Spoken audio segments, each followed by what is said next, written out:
Jadi produksi hende, produksi berat telur itu pengaruhnya faktornya banyak. Bisa salah satu faktor misalkan kita amati dulu kendalanya di kandang ini, kendalanya teknis atau non teknis. Maksudnya non teknis itu berarti berhubungan dengan manajemen pemeliharaan. Teknis itu berarti peralatan, nah, penyakit dan lain-lain. Nah, contohnya misalkan sekarang kondisi saat ini yang ditemukan di sini pertama cacing, gurem, kendala di air. Nah, dari 3 faktor inilah dulu. Ini kita amati faktor terpentingnya, paling urgentnya yang mempengaruhi terhadap produksi yang mana. Gurem paling kan 2%, 1-2% pengaruhnya di hende dan bobot telur karena ayamnya pasti agresif, konsumsinya pasti tidak akan stabil. Cacing pengobatan lah oke jadi cacing, tapi juga sangat berpengaruh. Tetapi kan progresnya dia pengobatan selesai cepat. Tapi progres paling terpentingnya kan adalah air. Karena air berpengaruh terhadap nanti kan pada saat kecukupan water intake-nya, konsumsi airnya kurang, bobot telur berpengaruh, hende berpengaruh. Sedangkan kebutuhan air ini adalah kebutuhan pokok utama.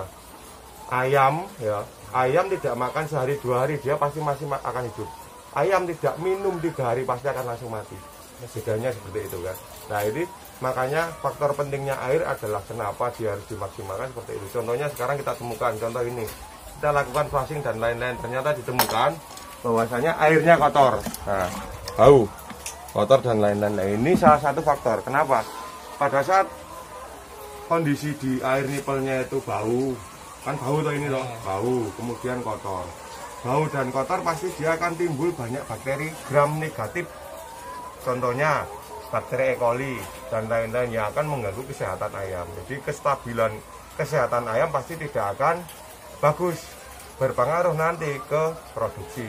Contohnya karena kan harusnya kan misalkan di tempat panas bisa 4 kali lipat konsumsi air dibandingkan konsumsi pakan, atau minimal 2 kali lipat. Tapi pada saat panas bisa 4 kali lipat. Tapi kalau kondisi airnya seperti ini ya percuma. Misalkan mampet, misalkan airnya nggak keluar, misalkan airnya kotor dan lain-lain, itulah pengaruhnya gitu Pak Le. Jadi oke, bila dikatakan gurem ono mas, ini mempengaruhi produksi.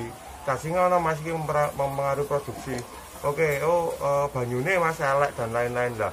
Harus bisa memilih mana yang harus ditangani terlebih dahulu. Faktor jangka panjangnya kita tanganilah airnya dulu. Kenapa? Airnya nanti jangka panjangnya. Karena progres air ini kan jenengan nanti kan tidak bisa langsung serentak beres kan air, karena kan jangka panjang. Yang gurem oke lah, treatment semprot, oral minum harus semprot, mesti dia akan berkurang lah, nggak bisa tuntas belum, tapi setidaknya minimal yo isi sicik lah kan gitu kan. Cacing, bar pengobatan cacing mesti sudah rontok beres toh, tapi air kan pokok pentingnya kan air gitu. Kuy mas. Mantap mas. Oke.